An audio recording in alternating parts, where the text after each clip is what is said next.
Olá pessoal, tudo bem com vocês? Estou aqui com o Dr. Ronaldo Antunes Barros, ele é urologista e andrologista e iremos começar um pequeno bate-papo aqui abordando o tema sobre o câncer na uretra. Bom, doutor, o que é o câncer na uretra? Bom dia, boa tarde, boa noite. Hoje com a internet a gente não sabe que hora esse vídeo vai subir e que horas vai acontecer. Prazer, é uma satisfação muito grande poder ajudar na contribuição e na formação de vocês. O câncer de uretra ele faz parte de um componente que é o do câncer urotelial. O urotélio é um tipo de célula, um tipo de padrão histológico que acomete desde a pelve, a ureter, a bexiga e a uretra.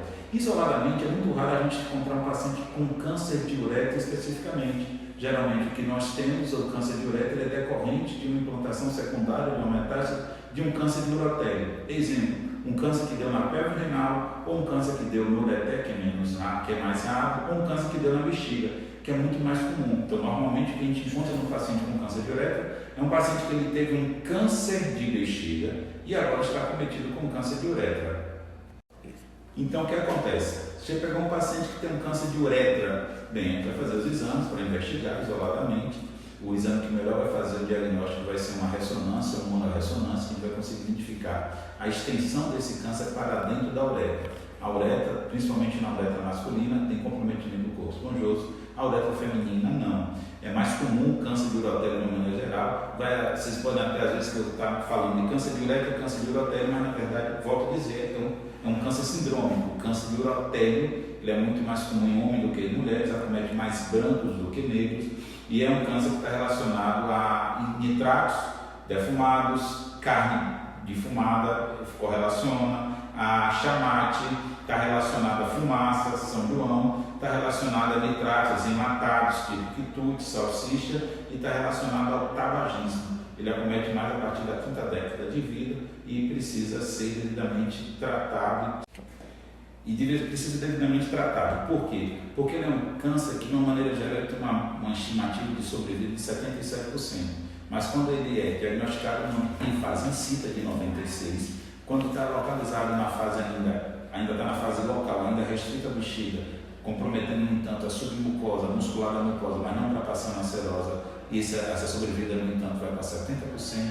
Quando ele já tem metástase à distância, localmente à distância, cai para 33%, 36%, e quando ele já tem metástase à distância, a sobrevida em 5 anos é somente de 5%.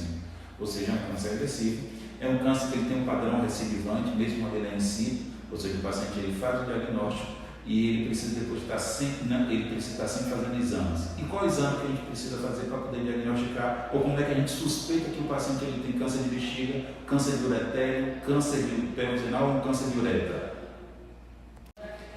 Bem, a gente vai suspeitar que esse paciente está com quadro de câncer de urotélio, um câncer de uretra, quando ele apresenta hematúria. Lembrando que a hematúria é uma patologia, é um sinal clínico que ele é inespecífico, mas é sempre um sinal de gravidade, sempre a partir da quinta década de vida. Então, o paciente ele tem hematúria, precisa ser investigado com exame de ultrassom, pode ser às vezes somente uma pedra, pode ser também somente um quadro de infecção urinária, mas pode ser uma neoplasia do sistema gênito urinário, inclusive o câncer de uretélio. Se esse paciente ele tem um histórico de fumante, essa suspeita é ainda maior. Além do ultrassom, precisa fazer uma uretrocistoscopia, que é um exame da endoscopia urológica, que é olhar por dentro do canal da uretra, por dentro do canal da próstata, por dentro da bexiga, para a gente poder identificar se existe algum processo neoplásico. Havendo um processo tumoral, imagine como se fosse um brócolis bem friável, bem mole, uma couve-flor, é como fica o padrão da imagem endoscópica.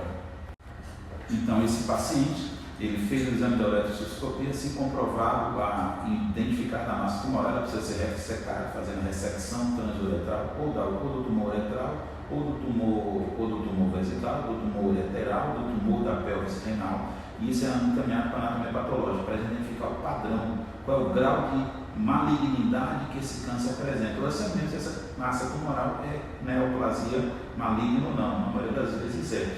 E aí, uma vez tendo feito isso, a gente vai encaminhar esse paciente para exame de estadiamento, uroressonância, tomografia, e depois fazer os ressegmentos. Qual é o ressegmento? Antigamente se utilizava o BCG, Bacillus gourmet, que é o da tuberculose, para poder fazer a chamada quimioterapia de manutenção. Hoje está cada vez menos comum no Brasil, na América Latina de maneira geral, esses pacientes são acompanhados com RTO constantes. Então, o paciente hoje faz os ciclos de quimioterápicos de prevenção. Eu não vou nem colocar a prevenção, porque a ação preventiva não é essa. Na verdade, é realmente uma ação adjuvante, uma terapêutica adjuvante para impedir que o câncer volte. Volto a dizer, o câncer de ureter, eles são recidivantes, mesmo de baixo grau, eles são extremamente agressivos.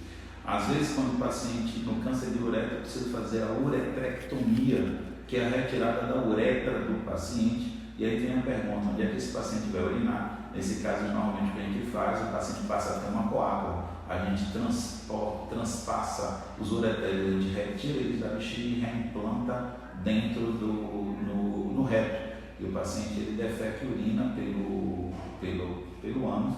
Isso gera complicações metabólicas, o paciente tem que ficar fazendo uma solução para evitar que faça uma hipoglouremia, uma acidose metabólica hipoclorêmica em função desse procedimento cirúrgico. Mais importante para todo paciente é que, suspeitando de uma doença grave ou não, até porque qualquer doença, se ela não for tratada, ela pode levar à morte, procurar uma assistência especializada para que seja devidamente conduzido. Existe uma lei no Brasil, algumas leis no Brasil elas não são cumpridas, essa é uma delas, que todo paciente oncológico deveria ser simplesmente realizar seu tratamento definitivo ou terapêutico de instituição primária em 60 dias. Isso geralmente não ocorre. E volto a dizer, o paciente com câncer de ureter é um paciente grave que pode ter seu prognóstico da sobrevida mudada num período de 6 meses se não for devidamente assistido. Fiquem com Deus, porque sem Ele nada é possível. Nós somos seres espirituais tendo experiência humana, somos a coroa da divina criação de Deus, e como Ele, mais semelhança sobre o corpo, mente e espírito.